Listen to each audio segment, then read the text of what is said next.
and I'd like to go through them a little at a time. The first thing you brought up is your search for self-love.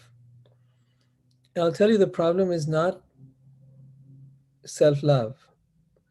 The problem is we don't understand what self-love is. Firstly, we don't understand what the self is, we don't understand what love is, and we then don't understand what self-love is. And all three of these are a problem area. As long as you think the self is this body, mind, organism you live in, you're going to be subjected to all kinds of problems with self-love.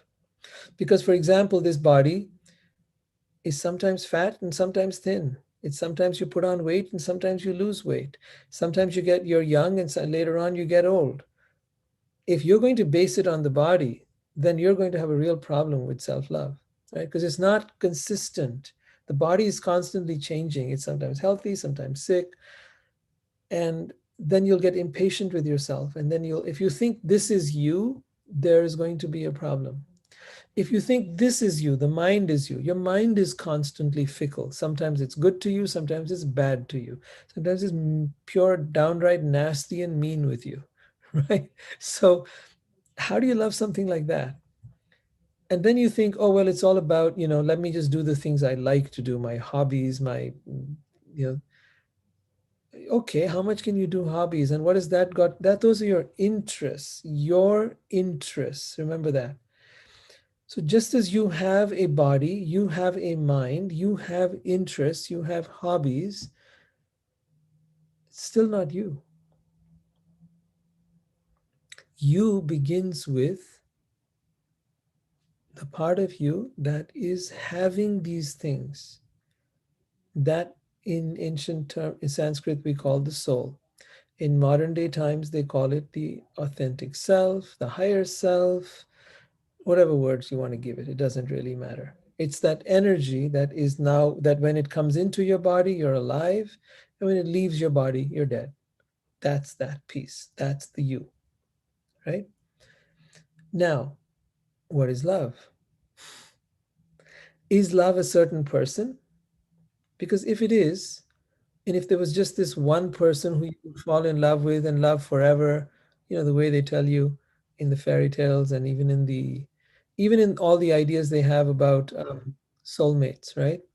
And they tell you about, oh, soulmates, you're going to have this one person who's like no other, and you're going to love them forever and live happily ever after. BS.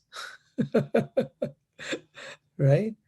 What is the reality? You fell in love with someone, they broke your heart, they left you. You thought, I'll never meet somebody else. And then you met somebody else, and you fell in love all over again. And you thought, this is the one. And then something didn't work out there. And then someone else came along and you said, oh, no, no, no, this one is the one. But you didn't stop to think, maybe no one is the one. And maybe the one you're looking for is actually that spirit, is that essence. That love is actually an energy that moves through us to another person and through the other person to us. That's why we keep finding it again and again and again. Sometimes it comes as your dog. Sometimes it comes as a friend. Sometimes it comes as a lover. But love is always seeking you, just as you are always seeking love. And the hunger for it is as important as the having of it. The longing is as important as the being in it. So learn to appreciate all the different dimensions of love. It's not just finding that one person and then holding on to them and being afraid to lose them. No. Become a fearless lover. Once you understand this, you'll know that love is abundant. And when you know it is abundant, you will become fearless. It is this concept of lack of love that has got everybody messed up. That there's this one person you got to find. Now imagine if it was one person in the entire world. 7 billion people on this planet. If there was one person, firstly, how difficult would it be to find one person in 7 billion? Then, what if you lose this person? Like you'll never find love again. That's devastating. It's a nightmare. So, we talked about the self, we talked about love. Now we come to what is self-love. Self-love is not pampering yourself and going, shopping and getting massages and all these other things that people think is self-love. Self-love is about learning to love yourself unconditionally, and that can only really happen through awakening the soul, awakening your true self. It is capable of true love, true unconditional love. That is how we want to be loved. We're hoping someone else will love us like that. No, we need to love ourselves like that. Now, there are two problems. A, this part of us is dormant. You need some practices to help wake it up. And two, we don't know how to receive such love. Even if somebody loved us unconditionally, we'd be like, no, I'm not worthy of it. I'm not good enough. Maybe they're just exaggerating. Maybe they don't really mean it. And we'll give all these things and we will push it away. Instead, we have to learn now to become receptive, to put aside all the barriers we've built against love, let go of them, and fearlessly receive. People say, I don't want to get hurt. Oh, excuse me, then you might as well not come into the arena of love because you will get hurt. Right? You ride a bicycle, there's a good chance you'll fall. Ride roller skates, get in a car, there's always a risk. You might as well just sit at home. Don't come into love. If you come into love, I'm not saying you should get hurt, but inevitably things will happen. The person will say something, they will do something that you think they should not do, and then you'll get hurt. But when you get hurt, recognize that's my stuff. I thought they should not do this, and now they did it, therefore I got hurt. Now correct within yourself. Gradually remove the barriers of expectations and needs and all of that. Learn to stay in a state of pure love. I've talked a lot. Tell me your questions. What do you got coming up? Oh, thank you. I just wanted to say that I'm in my head for the majority of my time, and I've come to realize that this world or this perspective that I live in with myself is not going to put me in the path that I need to be. So that was like the first step that I really needed to take in order to start entering into this spiritual movement within myself. First of all, I go to a religious school. I grew up in very religious areas, but they never taught loving oneself. They taught loving one higher being, and that's it, Right.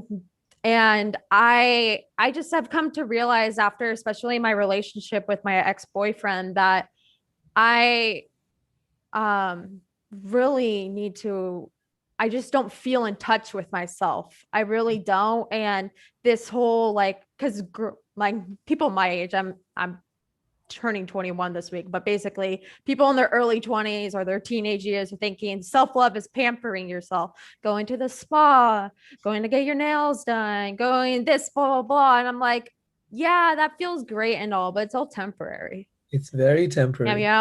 and so I've come to realize that I need to awaken my spirituality to love myself, and Absolutely I right. need to stop. I kind of have had this judgment, especially it's a very mainstream thing right now. Like people who are like, I believe in the stars and blah, blah, blah, and I just sit there and I'm like, well, that's great. And I'll show me the proof. I'm very black and white thinker, but I really, for me to awaken my spirituality, I need to be not afraid to enter the gray. That's right. And Absolutely. so, yeah. And the other thing I want to tell you is this thing about show me the proof. I'm all about that. This is the way to challenge your mind. Whenever your mind says, oh, this person doesn't like you, really? Show me the proof. Where's the evidence? Right? Challenge your mind constantly. If you keep challenging it, you'll find it starts to shut up because it really doesn't have any way to back up the stuff it's telling you. Right? You're not good enough. Really? According to whom? Who says I'm not good enough? Where's the evidence? Prove it. By what standard are you going to judge me as being good enough or not good enough? And then again, why should I follow that standard? I'm not willing to follow your BS. Get out of here. Right? Be willing to challenge your own thoughts, your own mind. If you want freedom, if you want real freedom, that freedom is to be free of your mind and your thoughts and your beliefs and everything. Believe nothing your mind tells you. Become an atheist of the mind, right? A non believer of the mind. Then watch the fun. Your life's going to be amazing. Hmm. So I've heard that basically your emotions or your mind is basically like a baby, Yeah. and it's just going to do whatever it wants to do. It has no discipline, no control, right? Mhm. Yep. And what we have to make sure is we hang on tight to our intellect and make sure that our intellect is directing what's going on, and that controls the mind. I would say Do you agree with that? go beyond the intellect. If intellect is the part that analyzes, then go beyond even Right. that. There is an intelligence that Mhm. is superior to your intellectual powers. I That believe comes that in that's life. excuse me. I'm sorry. Forgive me about. But No, go ahead. no, I definitely don't mean to cut you off from you whenever whatever you're saying right now. I was saying that there is an intelligence beyond your intellect. Mhm. Okay, that intelligence comes about when when your mind is quiet. Then literally, in what you Mhm. need to know pops into your head without any thinking, without rationalizing, Right. without if this, then that, suppose this, without doing this whole processing number, wisdom pops into your head. It's amazing how When this we works. Yeah. when we call that maybe like intuition almost. Intuition is very specific. I can have an intuition about a person. It's a very specific function of the brain. Right. Here I'm talking of wisdom, insights into things that you Insight. had no knowledge about the moment before. Right. An intuition might tell me, hey, that we should go check out that restaurant, or I should meet this person. Right? Intuition could give Right. you some kind of gut level feeling about something. But Mhm. insight is a whole different thing. Insight Mhm. allows you to see things you never saw, see things from a perspective you never saw. Gives you, I have literally, because I've trained myself in this, I'll have thoughts come to me that, like, oh my God, that just blew my mind. And now I'm no longer surprised by it. I used to say before, where did that come from? Right. It's Right. like, whoa, that was beautiful. And I was in the middle of speaking to someone, and like this thought got interjected Right. there. Yeah, I definitely go through that, and I don't believe in coincidence or no. any of those things or signs, or like how you're thinking about somebody and they call you 4 or Hmm. 5 minutes later. Yep. All those things, like, oh my goodness, that was nuts. Like, no, at this point, you know, I just expect it because I desire to walk within a higher power, That's right. and not just power, but just a higher level of sensitivity. Correct. Yep. So coming back to what you were saying, Brooke, about how does self-love link to spirituality? It's a really great question. Thanks for bringing that up, by the way. If you really look at, even let's take Christianity for a minute. Christ says, I have come to, I'm not sure what the exact quote is, but he basically says that of all the commandments, there's only two that really matter: to love God and to love your neighbor as yourself. Most people don't pay attention to the last part of the second sentence. Yeah. The Mosaic Law. The, It's the Mosaic Law. okay, what is Yeah. that? It's basically what you just said. That's the two commandments of Christ. Right. Yeah. I go to a Catholic school, so like that's part No, of the but thing I notice one learned. thing. Most people don't notice the last part of the second of the second commandment. What is the last part of that commandment? As you Of love you, life self. like you love yourself, right? Yeah, so there's an implied statement there to love yourself. Here's the interesting part. If you don't love yourself, you're not going to love your neighbor. And if you're not going to love your neighbor, you're not going to be able to love God. Right. It's all tied together. You can't separate one from the other. You say, I love God, but I don't like those damn whatever other religion they might be. No, no, no, no, no, no, no. Your neighbor is not just the people of your religion. Your neighbor is the person of every religion, whether they're an atheist, whether they hate God, whether they love God, whether they're whatever they might be.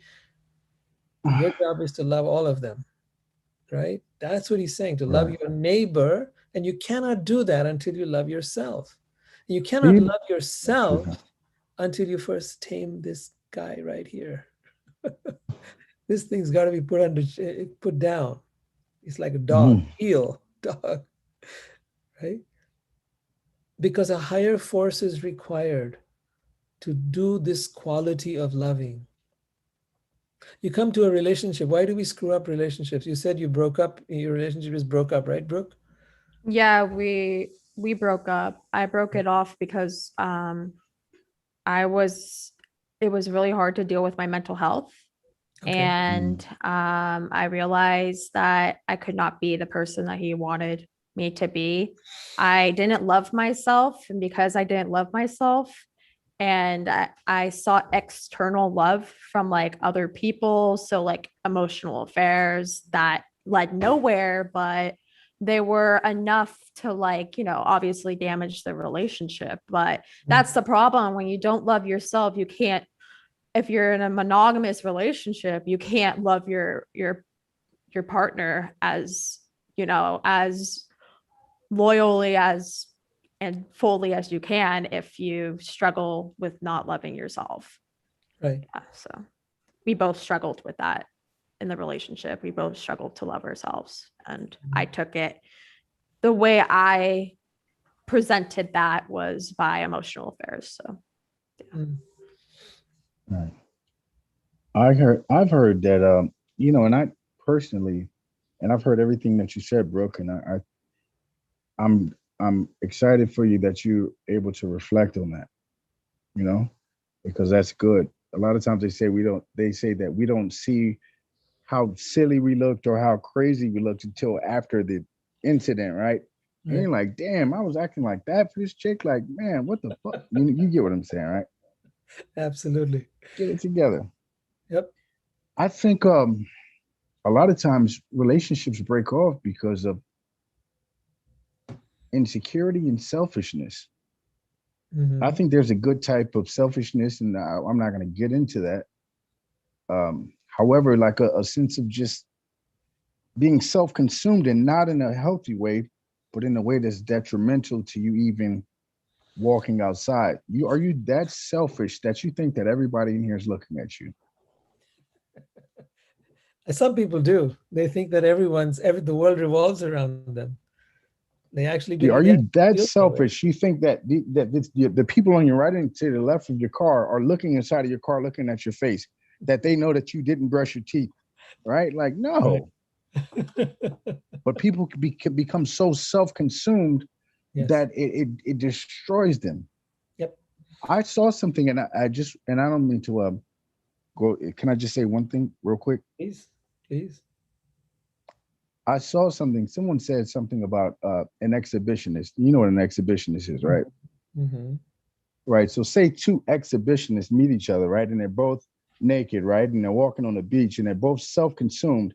They won't even get a chance to enjoy that interaction because they're both so self-consumed Mm-hmm. that they ruin it, the entire thing. Isn't that unique? I just wrote something down today. I said we don't see the world. We don't see. One second. What was this? This was something interesting. Hmm. We don't really see the world. We only see ourselves. Here it is. Yeah. We don't live in the world. We live in our head. Right. Yeah. I just was putting this together. We don't live in the world. We live in our head.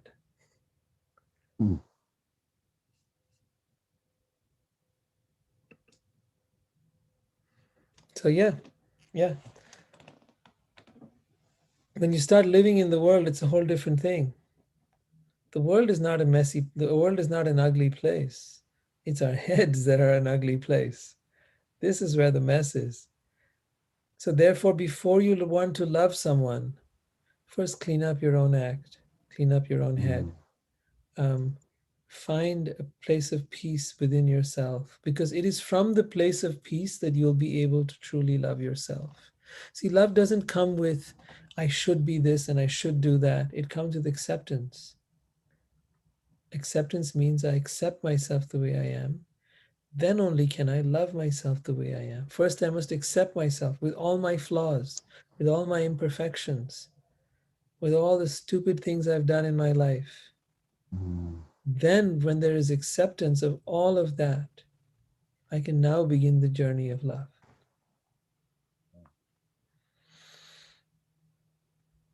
Without that, it's just a sham.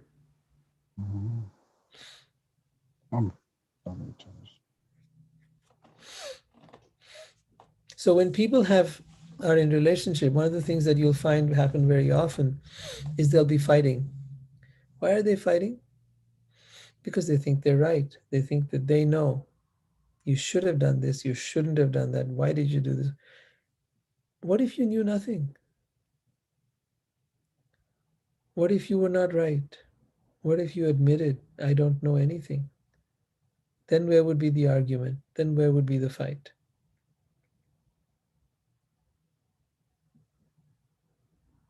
What do you think?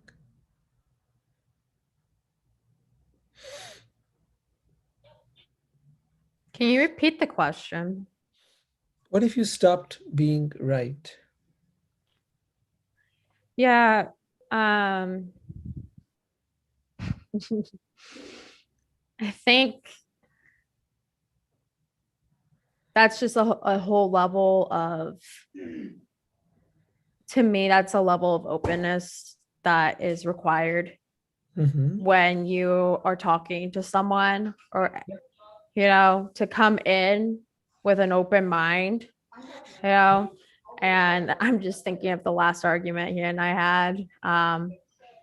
And it's just, there's nothing worse when your partner scolds you. And like, I think our relationship was like, we tried to be so open-minded about things, but there was always a clash of ideology about like we wouldn't say who's right, who's wrong. It was just like, how can you like think that way? And that to me is just another flip side of the right and wrong game. Versus being like, okay, can you tell me why you think that way? And that took like, we were together for like 2 years, but that took like a whole year to get to that point. And I don't want to go into another relationship like that where it takes a whole year to get emotionally intimate. I want a connection with someone that we don't have to play that game to figure out if things are worth it. So literally you admit that you guys were just in it for lust and that's it? No, we were, we wanted a relationship. We wanted a long-term relationship. I suffer from PTSD, specifically relationship trauma. And I thought I found someone who was willing to work with me and love me while I was working on my trauma. And I need that in a partner. And but there's also other expectations or standards within myself that I let go because I finally found someone who was willing to work with me on with like be present during my mental health, when in reality is like, I can set my standards, and I don't have to compromise my standards. That was the emotional intimacy that I wish I don't need to work on, off the bat, is trying to get someone to understand I read this meme the other day, and maybe you guys relate. Like dating is like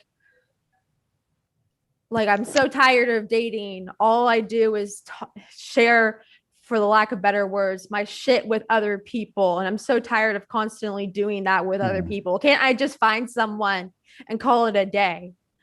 So that's where I've come to realize that I don't want to enter another relationship in my life until I deal with the things that have bothered me for so long, so I don't have to put that onto the relationship.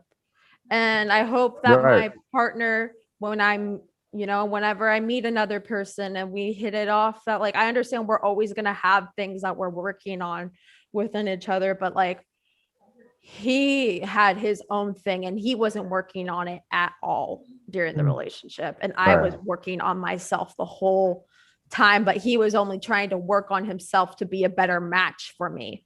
Well, I was doing that and working on myself at the same time, Brooke. And so that's what I mean is I think I want a level of openness going into a new loving relationship, but yeah. Can I, please? Yeah. Brooke, you got to understand this, my friend, right? Now, what he said and the way that you kind of repeated what he said is in a sense like he was running game on you, like, oh, I have to work on myself. Before you present yourself to someone else, right? You gotta fix you. You gotta be intact. Your I's have to be dotted, your T's have to be crossed. All right. Your belt has to be buckled before you can just jump into somebody's arms. Because if you do, you know, that makes you selfish. Because you just loaded all your shit on them. You understand what I'm saying? So I hear what he's saying or what he said, and I just think that you can't be looking out to other sources, to outward sources for what's going on inside of you, my dear. You have to address what's going on here. You have to sometimes fight it. You have to love it. You have to hug it. You have to cry with it. But you have to be there. You have to be with it to make yourself the best person before you can go out. Sweet. That's wonderful. At the same time, and while I fully agree with you, Ernie, I also want to point out the other flip side of it is that you'll never be perfect. You'll never be free from flaws. You'll never be, so it doesn't mean that you don't work on yourself. It doesn't mean you don't. No. He's absolutely right. And also at the same time, know that you will never be perfect or flawless. That we can do the best we can, but the human part of us will always be flawed. There is a part of us that is perfect. We aspire for perfection only because it's like you look for your keys. Why do you look for your keys? That means you had keys. That's why you're looking for them. So you have perfection. It's in you, but you don't know where it's gone. You're looking for it. You will not become perfect. You already are perfect. What is perfect? The soul part of you is perfect. The human part of you will always be flawed. The flawed will always be flawed. The perfect will always be perfect. It's a simple equation. But if the flawed tries to become perfect, you will have all kinds of disappointment. And that's where those feelings like I'm not good enough, something is wrong with me, that's where all that comes out of. This mistaken notion that we're not something that we should actually be. That which you seek is already here. It needs to be uncovered. What is covering it is the dirt of the mind. Yes, some amount of cleaning needs to happen. Some amount of cleansing of that mind needs to happen. As it gets cleansed, you can start seeing who you really are. That's why I'm doing a course I'm starting up from tomorrow. It's called Inner Evolution. We start tomorrow. It's a 6-month mentoring program. And in that, I take you through all the different processes and all the different steps of how to cleanse this mind, and then how to reach into the heart and how to be able to love everything and everyone. This is based on my life experience, so I'm very happy to be sharing it. I'm going to put the link in here in the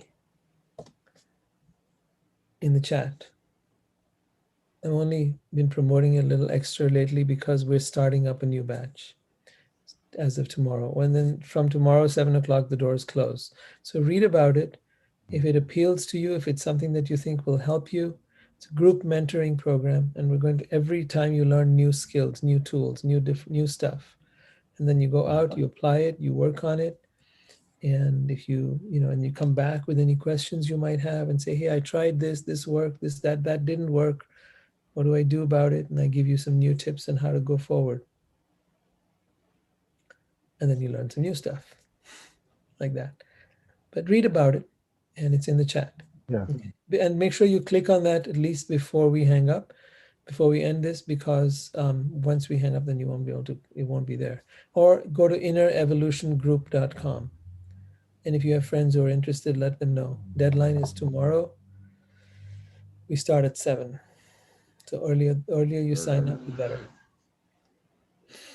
So yeah, I think you'll get a lot out of that as well. Cleaning up your act, cleaning up, working on yourself. And you can work individually with someone as well. I mean, I do a lot of work individually with people as well. But the idea is, yeah, what Ernie's saying, you got to work on yourself.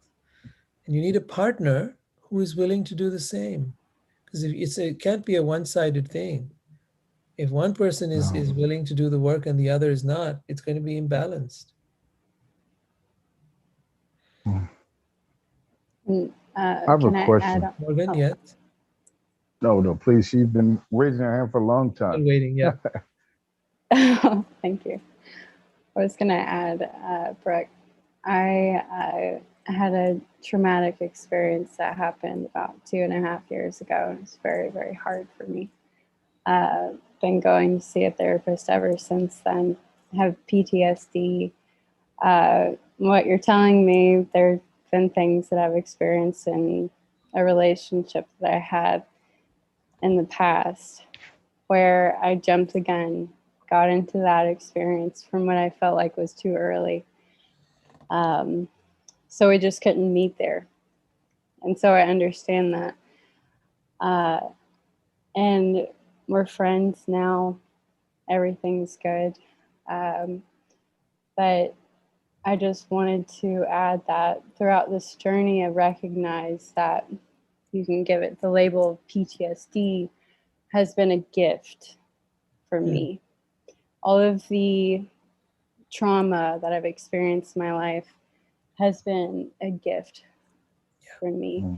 And I had to get to this point to where I stopped labeling myself as somebody who had trauma or PTSD. And even if I did, then I was beautiful no matter what. Sure, I have PTSD. Sure, I have trauma. Bring it. Love it. Love it.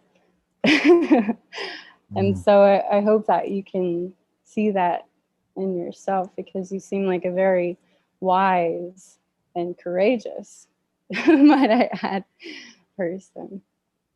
And so I think that's really beautiful. So I hope that you said that you have a somatic trauma therapist, and I hope that goes well for you. Thank you. Yeah, thank you. She's actually like someone who, when your mind is very traumatized, I guess, you're always like, or like you're traumatized.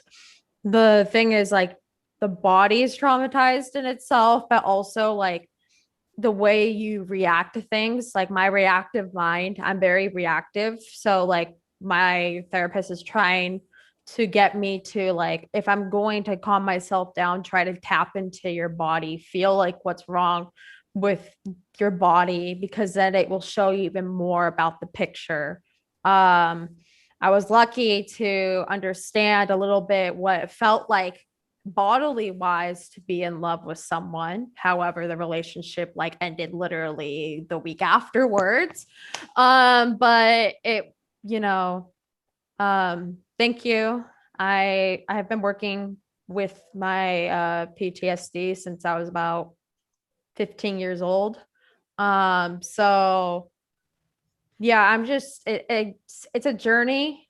It's a real journey, and it's always going to be a journey.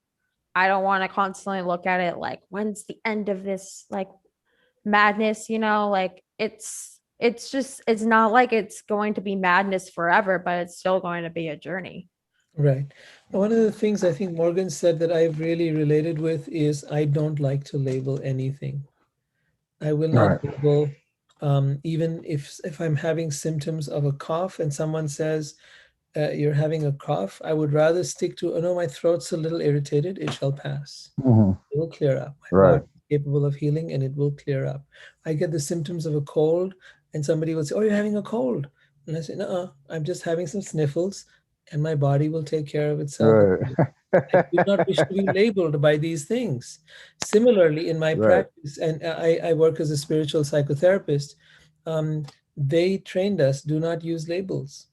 Don't give these labels of, Mm. bipolar or this or that, or, the mind likes to have labels.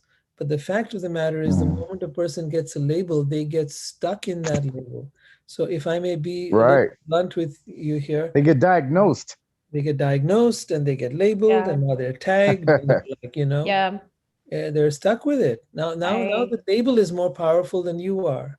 And we want to be more powerful Wow. than our labels. For sure, and that's how I've um I did a 6 week program in Newport Beach, and there was so I have a somatic trauma therapist outside of that program, but now I'm in remission. So that therapist I saw in there, she actually said trauma, these labels that are diagnosis or disorders are just a manifestation of trauma. And so that's how your body is reacting to such things. However, or like your mind and your body and everything is reacting to such things. However, there are certain diagnoses that, are a diagnosis and are a label for a reason. However, when it comes to like borderline, bipolar, PTSD, complex PTSD, all those variants of disorders and mood and personality. So yeah, that was like really nice for me to hear that. And I agree with like moving past the Yeah, I'm labeling. not saying that these things don't exist. I'm No, saying they exactly. exist, no doubt. However, I'm talking about how we get locked into the name. And then that becomes a problem in itself. Mm. You know, Right. the label perpetuates the problem. It's But I'm true. not denying Right. the fact that there is a problem. Yeah, The yeah. person who has PTSD or has borderline personality disorder or has bipolar has very Dyslexia, as you said, well, I symptoms, can't spell, so right? Right. they just So spell I would everything rather wrong. you stay with the symptoms rather than the label. I'm experiencing this. Okay, we can work with this. It's very hard to work with a label. It's much harder. See, I remember a time now in over 20 years, I've been using this process of emotional self-healing, becoming aware of my emotions and healing my body through that.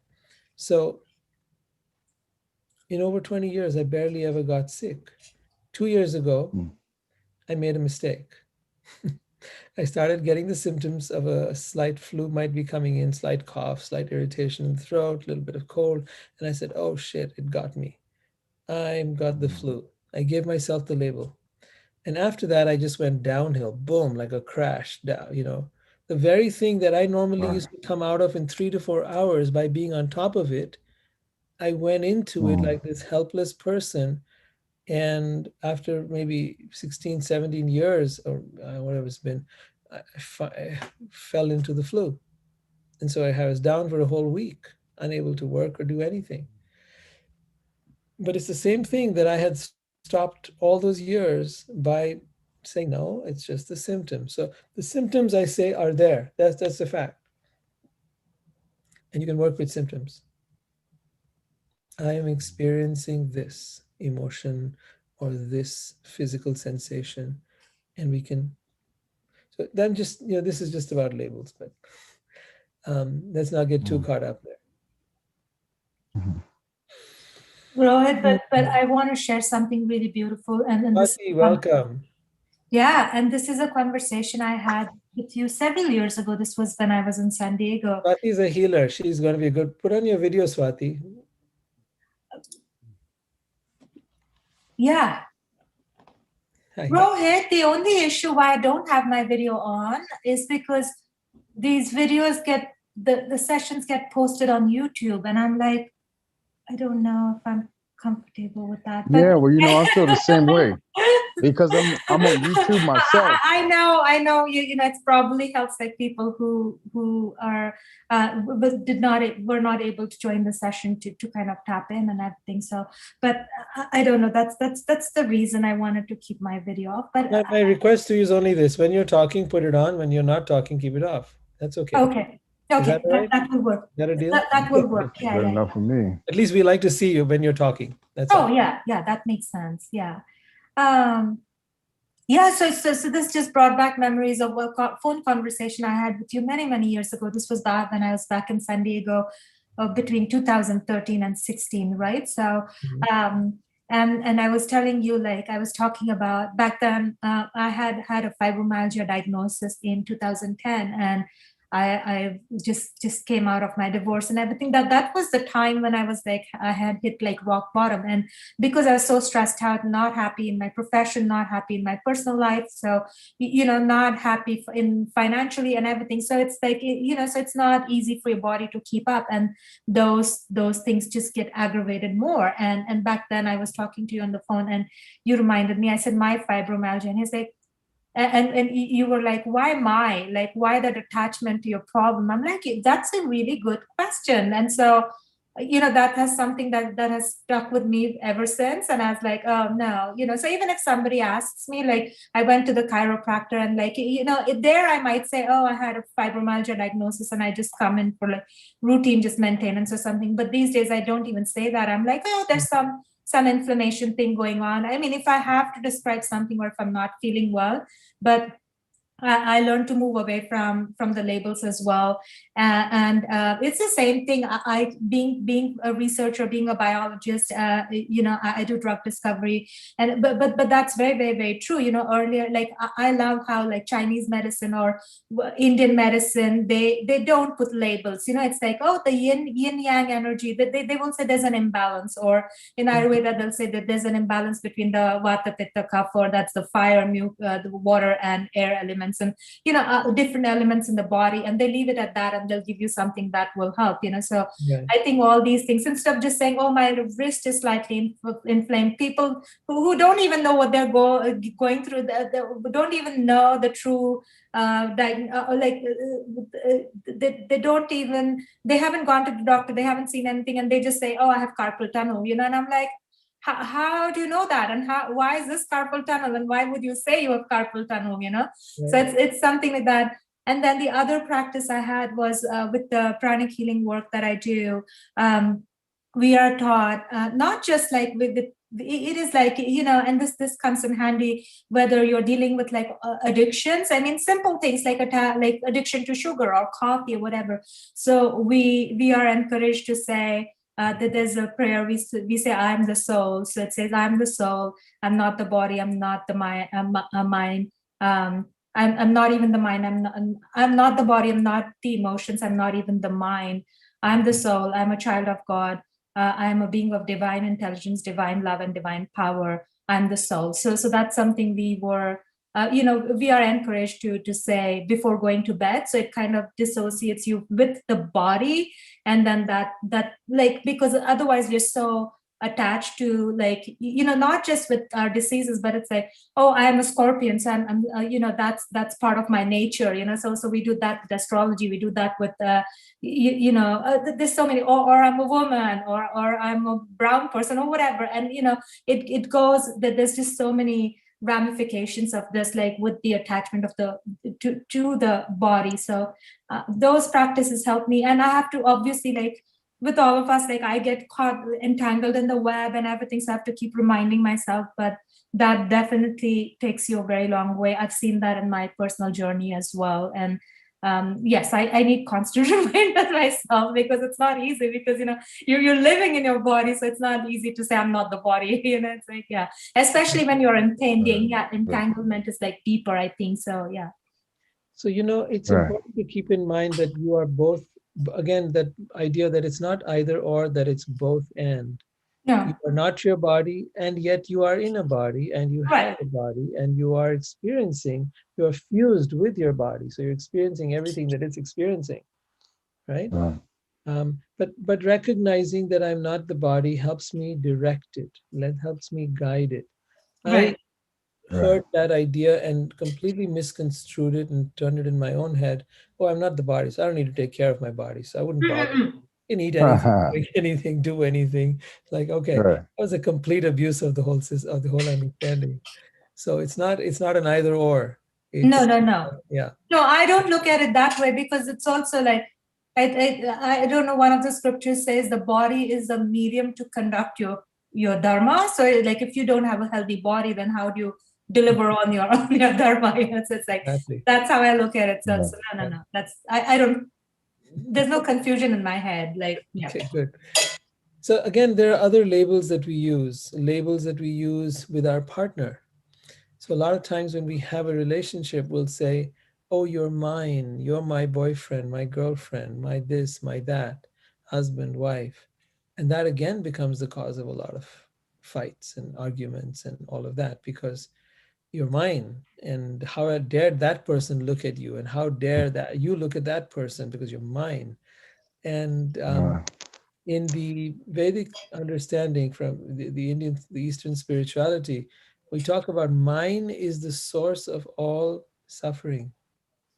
That which you think is yours is that which is going to cause you the greatest suffering, whether that's my house, my pet, my belongings, my partner. Yeah. So again, this person is yours, yes, and this person is not yours. They will never be yours. And none of us wants to be owned or possessed by another. None of us wants that. Well, maybe for 30, 35 minutes. Yeah, sure. Okay. Okay. Does anyone have an issue with that? Someone who feels possessive of you? Do you feel that that is love? Open question for any of you. Do you feel more loved if someone is possessive of you and thinks you are theirs? No. Okay. Anyone else? I think that people tend to feel that way, but I think that it's extremely unhealthy. And that person that says mine, mine, mine, all right, you got a whole heap of shit to go through right there with that individual. So they got some issues to deal with. And at the same time,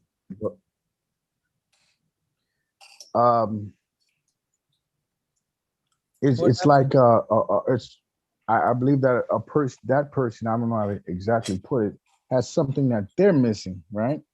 So they're trying to fulfill it with the other person, or with other things, right? Through you, or through their car, or through their job, or that they love so dearly. Anyone else? What do you think? How does it feel to have someone say that you're theirs, and then literally feel very possessive and controlling about you? I think it's just hard. I think it's hard because it's just like there's some comfort when someone of significance to you says you're my best friend, you're my partner, and there's also, like, as a woman, I think it's hard because there's some level of comfort when your significant other, especially if you're in a heterosexual relationship, who are like, they're mine. Like, I want you out of all of these people, and that's like, or like, you know, they assert themselves like this, instead of like introducing you, this is my friend, this is a friend of mine, or this is a friend that I know. No, this is my partner, you Or know? my best friend. Yeah. So there's like some level of security that goes into this possession. Mm. Yeah. So there's a sense of security that arises, Yeah. right? The ego has a comfort level with this, right? All right, Morgan, what is your experience?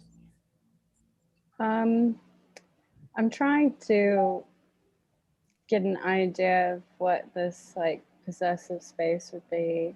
I think it's different for everybody, I guess. For me, I know that there's just certain qualities that seem to be inherent within me that I could not thrive in a certain kind of relationship if they're very controlling or very possessive.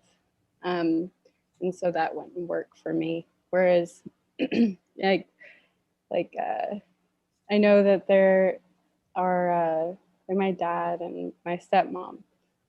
I don't think they've been apart one day throughout like the 10 years of their relationship, and they love it that way. Love it. And I couldn't do that. It's almost like a codependent relationship, right? But it works somehow. That's right, codependency, right? Yeah, That's it the word. works for them. So what works for you? Are you saying you could have one boyfriend and some more boyfriends? Oh, just being with somebody monogamous is important to me, but for someone to be controlling over what it is that might be my natural rhythm, I guess controlling being like aggressive about those things, or frequently unhappy with my natural rhythm, the things that make me happy, not being able to come to this space where we can be open and flow, which is normal. It's normal to not sometimes. I totally get that. But but just to where there's more problems than less. Then the answer's all right. Yeah, you wouldn't want to be anywhere near that type of person anyway. You wouldn't even get in a relationship with that person. Period. Well, no, I mean, I think that that's far too common, right? Like if somebody like, isn't that true? Like if somebody like strays away from the relationship, then you'd be like, oh, how could they do this to me? They cheated on me or something. You see, and like taking it to the extreme, of course, like you don't want somebody hugging you so tight that you can't breathe, right? Like, it's like suffocating when somebody is just like, oh, so I love you and hug you so tight that you can't breathe. That's suffocating. Like let go of me. It's that kind of a thing, right? So it's like, and I think there's like degrees, right? Sometimes somebody just says out of love, like, oh, you're mine, and I can't stand to share you with anybody else. I mean, I've heard that a few times, but at the same time, it can go to extremes where, like, where you describe the controlling behavior, like, oh, where were you? Why were you talking to this person? How long have you known them? Kind of thing. That's of course a no. I would classify that as a not a very healthy relationship. Want to be in one. I have a question. First of all, I agree with everything that you said. What if the woman is that way, right? I know someone, right, and the woman she can do whatever she wants to, but the guy can't do anything, right? By the way, the moment that the dude says, right, hey, you're mine and I can't stand to see anybody else with you, she's signing your your exit papers right then and there, buddy. That's not what you do. You ain't supposed to say that. You know what I mean? It's a dumbass move. But what do you guys think about a woman who basically she's like, you mine and you ain't going nowhere, and where are you at? Are you at the store? It doesn't matter if it's a man or a woman. I think it applies to anybody, right? Any relationship, like yeah. You're Yeah. supposed to get out of Dodge, right? But however, the person that I know hasn't got out of Dodge because I believe that he feels that that completes him. So why would it not be on This the other whole foot idea of as someone well? completing you is such a myth and such a crazy making idea. No one can complete you. No one can ever Right. complete you, right? And what is the need for being complete anyway? If you are You incomplete, might as okay, well be God now, right? right? Yeah. The person loves you, if the person who loves you as you are, complete, incomplete, upside down, inside out, wherever the heck you are, they love you. If they really love you, they love you as you are with all your flaws, or they don't, they'll take on the challenge of loving you for who you are. You don't need to be complete. But at the same time, that I agree with you, Swati, there is a balance. It's not that you are, so if you go totally one-sided, your mind, like Ernie started describing, yeah, that can be very controlling and dominating almost, and fear-inducing. And then not having any sense of attachment can also be very uh, Right. disturbing, because this person Right. doesn't have any attachment at all. So there needs to be this wonderful blend between attachment and letting go, attachment and letting go. That's why I say you got to come together and merge as one, be attached fully, and then set each other free. And then come back and merge, be one, set each other free. Because if you stay in only one dimension, you'll get Yeah. lost. If you're Yeah. only attached all the time together, got to do everything together, can't let anybody else get in here, then you're going to be upset with friends. Friends, Mhm. "Well, why are you hanging out with your friends? You're taking so much time away from us," or, whatever. It's going to be friends, it could be exes, it could be whatever. And or you have the person's living in a sense of obligation. Maybe they need to work for a while, and do something, and they're like, "You're not giving me enough time. You're not paying attention to me, and I feel, really hurt and left out," and all of this kind of. So point being that there needs to be a healthy dance between attachment and non-attachment, and too much of one or too much of the other can again become unhealthy. Brooke, you've been wanting to say Right. something. Sorry, you'd had your hand up there. I mean, I did. It was a remark towards Ernie's analogy or real life example. But then again, even if I'm a women's and gender studies major, um, I do agree with what Swati said. It's people being people. Yeah. However, if you really want to like get into the science of why such situations happen, Ernie, there is science, but I feel like what's most important here is figuring out why people do what they do and to see whether or not it's because they don't love themselves, there's trauma somewhere around, like there's incompatibility, there's and at the end of the day, who needs to come first is that person. And that's why there's always these remarks about possession, is where this person's so selfish about themselves that they feel the need to possess another person in order to feel secure with themselves. And I think there were moments where I felt, I wanted to comment about selfishness, where I feel like the flip side of selfishness, where people don't realize, is that there's insecurity that plays a role. I felt so selfish and so insecure about my relationship with my ex-boyfriend that anyone's judgment was a threat to me. Anyone said anything about our relationship, I flipped. And my ex-boyfriend basically had to like constantly tell myself, like, who cares? But I was so insecure and so on edge all the time that if someone recommended me to break up with him or him to break up with me, I would just lose it.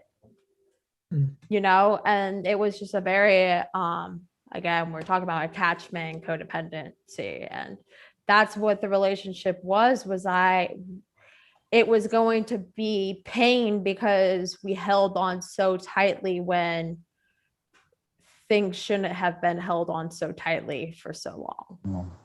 Mm. Right here, right here, right here, right here. Yeah. Mm-hmm. It's right here. You know what? I had a little incident last week, right, where I really let myself down, and I was upset with my behavior, right? And I did some yoga and stuff, and I worked out kind of furiously, and I stretched, and then after I was done, I laid on the ground, and for me, I just hugged myself, and I just told myself like, all right, dog, you messed up, and I had to tell myself like, yo, I forgive you. I had to forgive myself and my body, and I had a couple tears come from my eyes, and that surprised me, because it's like, yo, but it was just that important. Like that type of healing or that type of forgiveness, it ain't gonna come from any other source, That's right.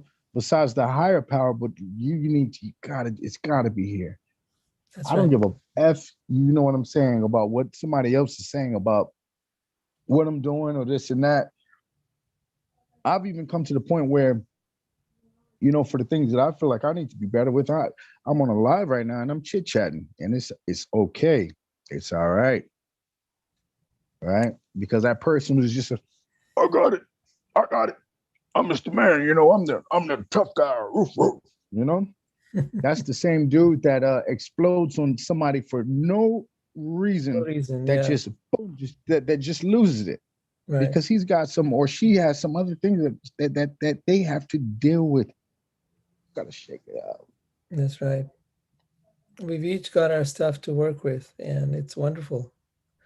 And I'm glad we do, because that really creates the distinction. When you choose a partner, choose someone who's done that work with themselves, because otherwise you're just setting yourself up for trouble. You're working with someone who hasn't done that. Now you're trying to fix them, and you cannot fix anybody. You cannot. They have to have worked on themselves. They have to have really taken responsibility for their growth, because you cannot make them grow. You cannot make them change. All right, guys, it's getting a bit late today. We'll wind up. It's 9:12. If any of you are still considering the program, do join up tonight. That's the Evolution Mentoring Group that we're starting tomorrow, May 5th. And if that's of interest to you, go to innerevolutiongroup.com. All right. With that, let's wind up. I will see you next week. 7 o'clock is the Bhagavad Gita, and 8 o'clock is the Loving Soulfully group. It's great having you guys here. Have a wonderful night. Thank you. Take care. Bye. Good night. Thank you, everybody. Thank you, Rohit. Bye.